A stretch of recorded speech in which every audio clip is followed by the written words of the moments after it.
बार कोशिश की है मैंने, मैं अपना माजी भुला ही नहीं पा रही। मैं अम्मी की बात को इनकार भी नहीं कर सकती। क्या मुझे शादी कर लेनी चाहिए? नहीं, मैं दोबारा ये रिस्क नहीं ले सकती।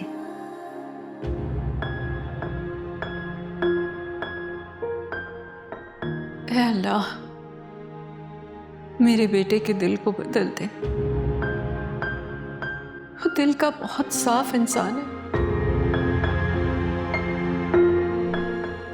मेरे बेटे के दिल से हादिया की मोहब्बत खत्म कर दे मेरे अल्लाह।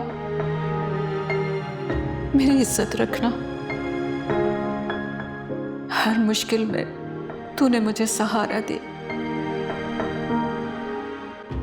इस बार भी मेरे और मेरे बेटे पर रहम फरमा।